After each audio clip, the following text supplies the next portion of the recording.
Welcome to section 2, part 6. In this video, I'm going to start looking for solutions to connect this track over to this track at the lift-out section. At first glance, it wouldn't seem all that difficult to connect this track over to here. But there are a couple factors. First is a minimum radius of 25 inches. And second, I need a bridge in here. I made myself a 25-inch radius curve template. And so I'll use that to try to figure out where to have my track placement. And I could probably fit this bridge about right there. Now, obviously, my benchwork's going to have to be widened, probably about to this point on this side, not as much on that side. This deck girder bridge may even be a better option for this area. Now, this is the bridge that I had installed over here previously.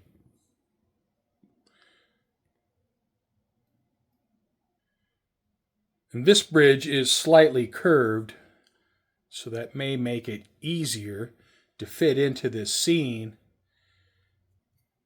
And I may not have to widen the benchwork so deep. Now you see I've drilled a bunch of holes here on each side.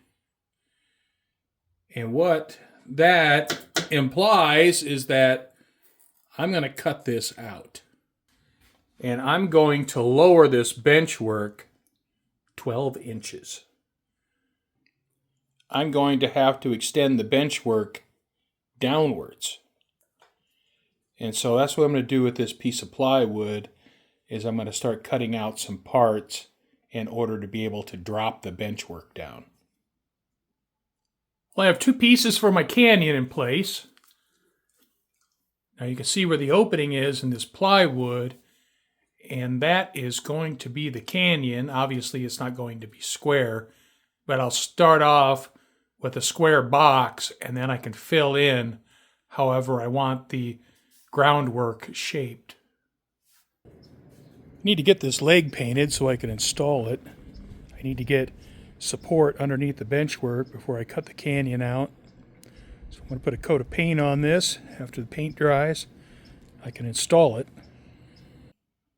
With this leg in place, there should be enough support for the canyon where if I cut out the top part of the benchwork, I shouldn't have an issue with benchwork strength. I have these legs right here. I'll have this leg right here, and then of course it's supported on the back.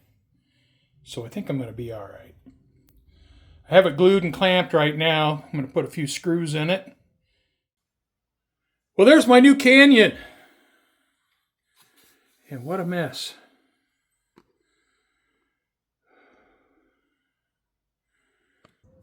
I need to have enough bench work where I can put my track in and tie over the canyon and to the lift-out section. I'm getting things put together here for the canyon. I have some foam on the canyon walls. Now, I'm not ready to do any modeling in the canyon. I just want to get it boxed in. And I'm working towards getting a temporary bridge across the canyon so I can run the track from the helix side over to the lift-out section side. It is June 1st, and it is 70 degrees outside. It's light rain, uncommonly cool. Certainly can't be upset about that. My train room is an absolute disaster.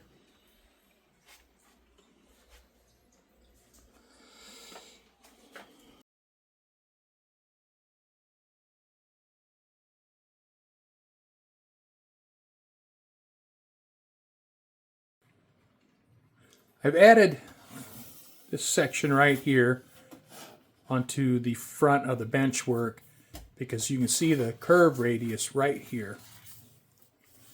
I need this extra space to get track down through here. So I extended this all the way across. So right now, I want to think about getting across the canyon with a temporary plywood bridge. And because this foam is in such rough shape, I'm going to want to continue a plywood sub-road bed across here for the track to sit on. Well, this is what I'm looking at. You can see the track out of the helix right here. And a piece of flex track here. Now it does widen out to give me an entrance to the deck girder bridge. But I don't think that will look too bad. Right here's where the tunnel portal goes. And so the track will have a gentle S leading up into the deck girder bridge. And I've tried to align the track to the bridge.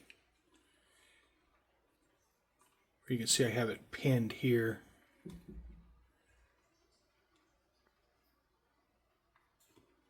And I have it pinned here. Leading away from the bridge, I'm in the 25-inch radius curve.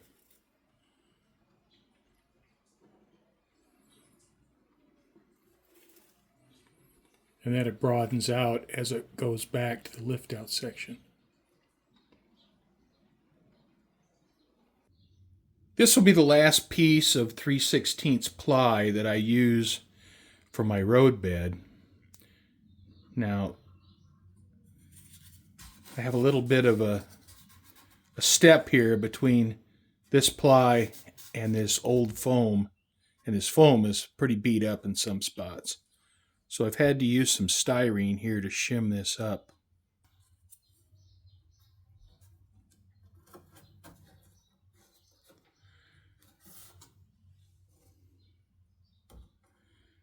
And I want to make sure everything's level. I have this piece of 1/8-inch ply in place. And I've cut out my temporary bridge. So what I need to do now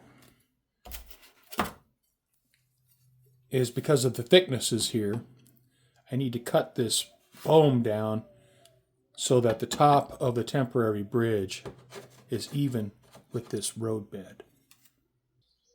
I have my temporary bridge glued in place. I think I have everything set where it needs to be. Looks level across the bridge. I know it's hard to tell at this angle.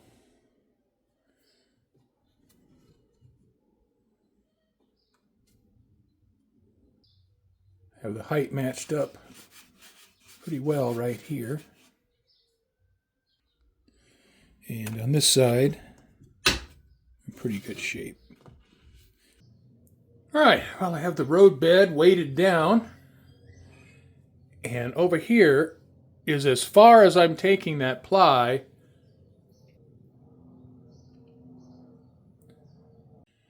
It's a little bit of scale for the depth of the canyon. I got that 2-bay covered hopper up on the upper track. The end of this 1/8-inch ply road bed needs to be stepped down. So I'm going to use some styrene and step this down. First with this, and then with this.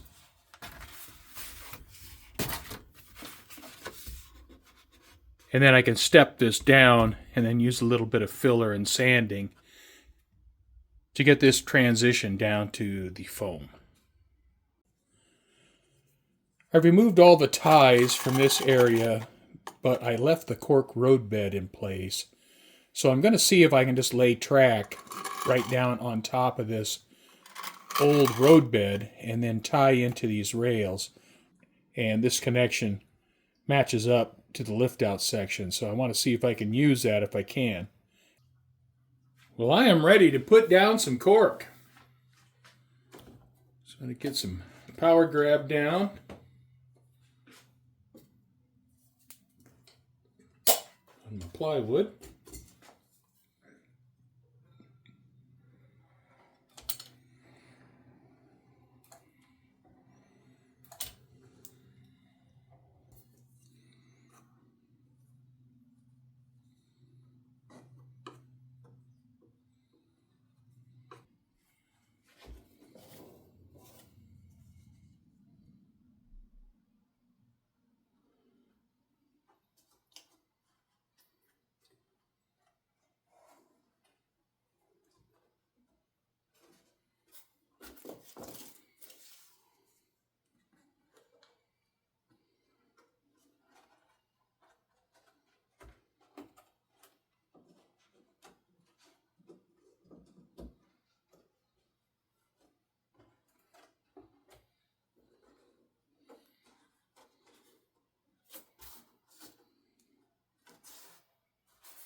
Now, laying down the cork on the temporary bridge, this is going to be pretty important to get this lined up right, because I need to get the track on either end of the bridge, the permanent track, aligned correctly. So when I remove this temporary bridge, the deck girder bridge will drop right in and everything will be where it's supposed to be. So I want to get this road bed in the right spot. And when I put the track on here, well then it really needs to be right. And putting cork road bed on this temporary bridge, I'm doing that just to make laying the track easier. I'll get my roller out, get everything rolled down so it's nice and flat.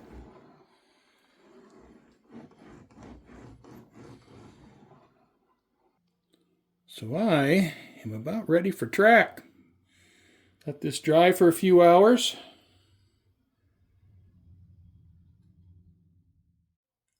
Well, I've sanded the cork road bed.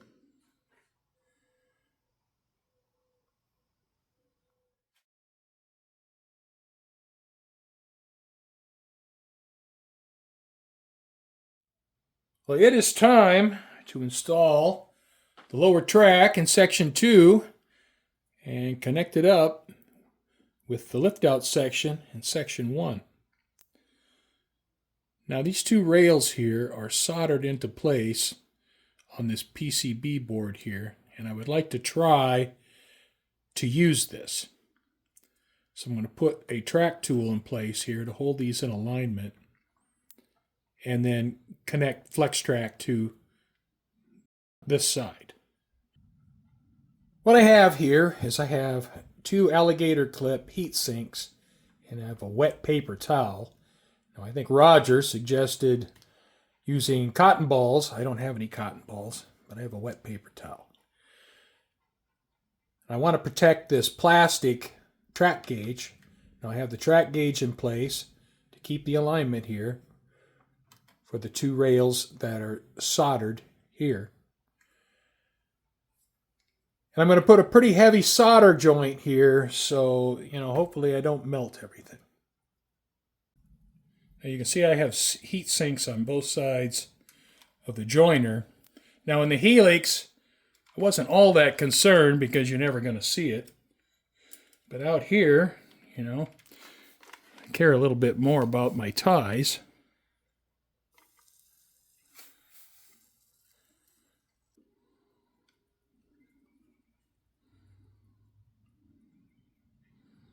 I should probably solder this from the other side.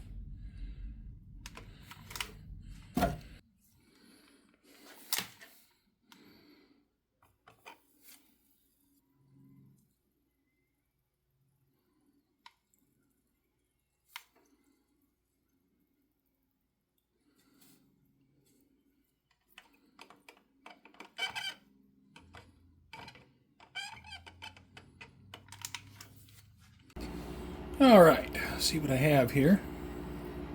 Get these heat sinks out of the way. Of course, it'll all have to be cleaned up. I'm not concerned about that.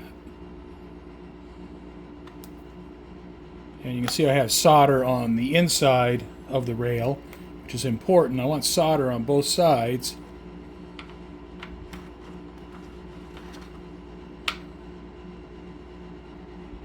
Alright, so now I'm going to put my flex track in place on the road bed, and then I'll just see what I have here. Well, I have that track solder joint made, and this is what it looks like. Going down from the double crossover through the division here where the lift out section is. These are the two pieces of track that I left in place, and then this is the flex track that I connected to these two pieces of rail. Well, I got the layout running again.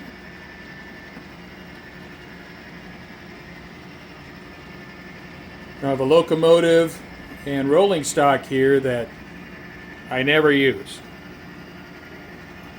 Actually, I have 6 pieces of rolling stock here that have never been out of the box. Now, these are all mid-tier pieces of rolling stock that I purchased before I had the layout functional. And after the layout was functional, well, I got spoiled.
I'm just going to let the train run for a while.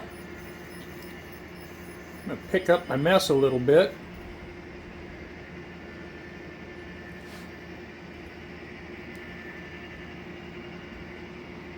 And I'm just going to let it run.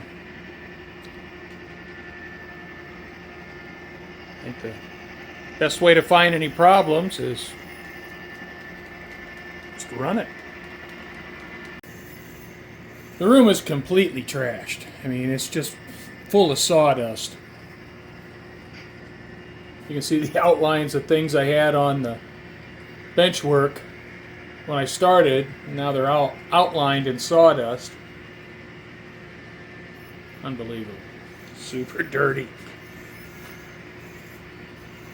But I think I have a little bit more construction to do, so probably take the vacuum to everything and do a little bit of cleaning, but I'm not done making a mess yet. Well, this train has been running non-stop for a couple of hours. I picked up a little bit of my mess. It's really nice to have the layout functional again after being down for a month. I estimate that I have about 100 hours in the reconstruction of Section 2 so far. Now the speed that I'm running this train is about as fast as I typically run my trains on the layout. So I think it's a pretty good test for the helix and for Section 2. Things have gone really well.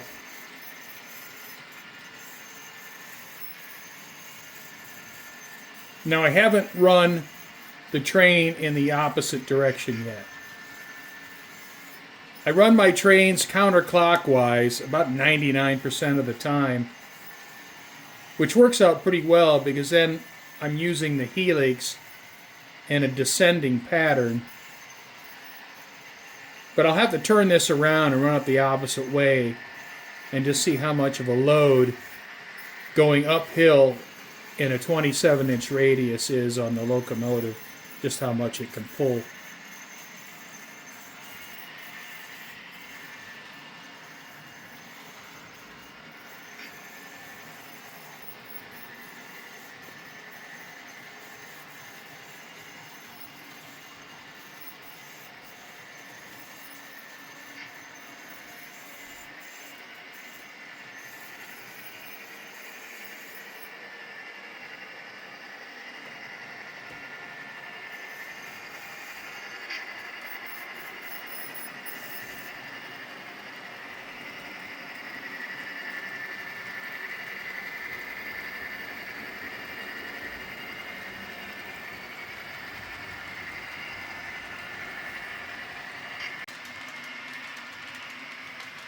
Now, I've been using the Walthers Proto SD9 for verifying operation of the track throughout this Section 2 project. I'm still running it now. A lot of these cars have never been out of the box before. The two 40-foot SP box cars are Atlas Masterline. They've never been out of the box. The three hoppers are Exact Rail Express. They've never been out of the box. The two coal hoppers are from KD. I've used those before. The tank car is a Walthers Proto. That's never been out of the box. And the caboose is a Walthers Proto. I've had it out of the box, but I've never used it. And the 50-foot Kansas City Southern boxcar is a Walthers Proto, and I have run that before.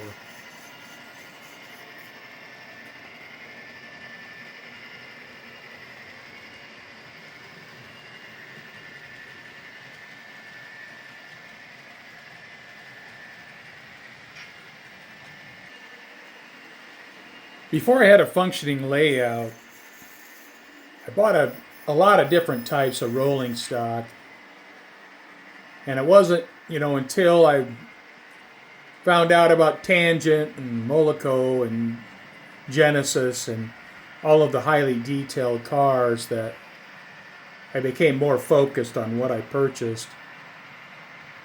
But these, I would consider the cars I'm running now to be like a mid-tier level.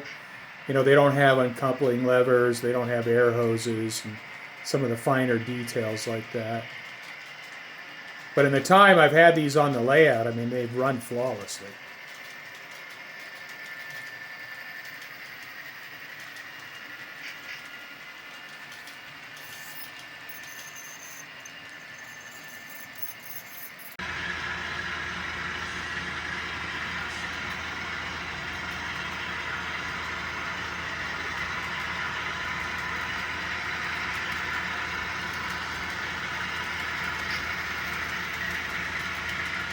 This has been a long time since I've run anything on the city section of the layout.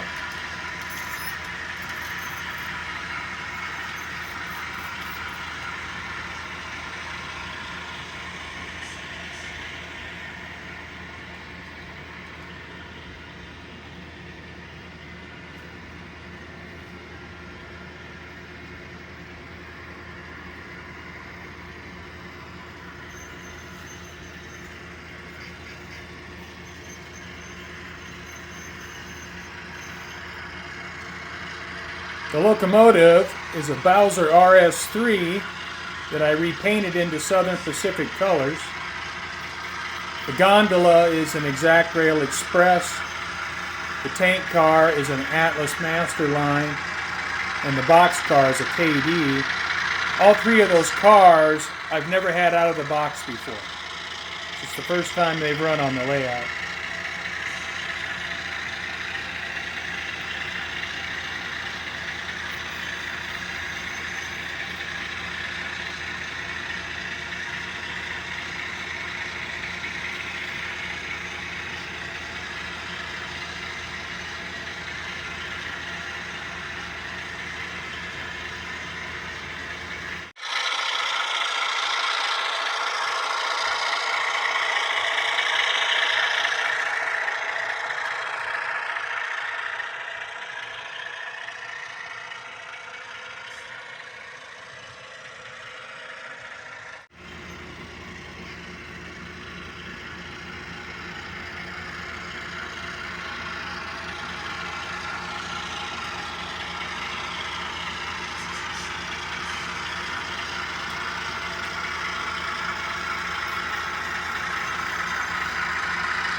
We'll try climbing up the helix, the single locomotive and 10 cars.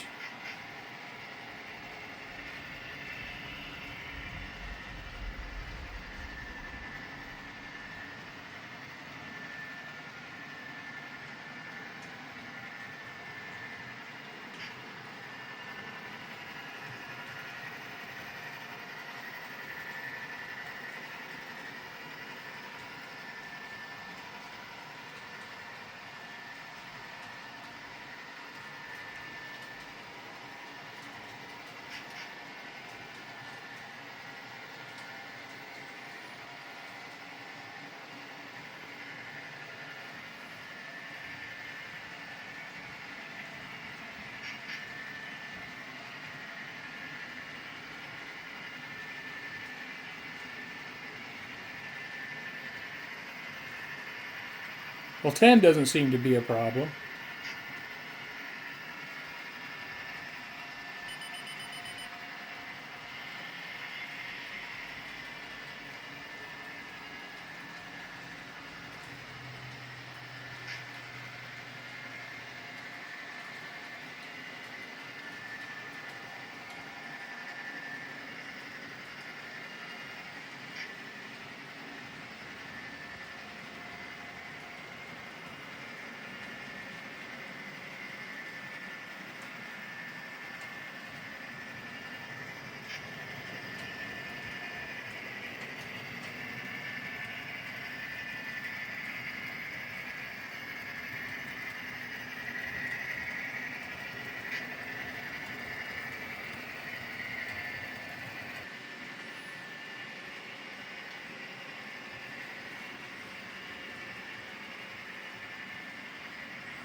The locomotive and rolling stock seems to be handling this area pretty well.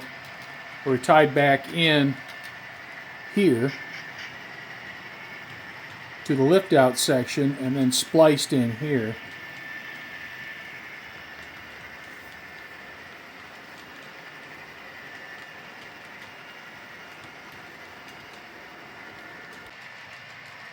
One of the things that was important to me when redoing section 2 was to have the upper track and the lower track flat, and then have the helix connect the two tracks. Now the upper track and the lower track in the area where the train's going through now, they're not perfectly flat. There is a very shallow grade, but it's much better than what I had. I took the 4 cars from the RS3, added them on to the SD9. Let's see how it performs with 14 cars going up the helix.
Well, it didn't seem to have much trouble.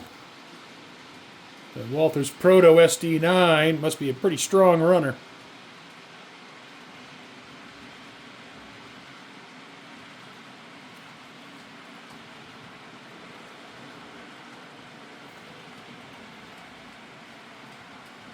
Well, I think that's going to do it for part 6. I want to thank you for watching, and I hope you come back and join me again.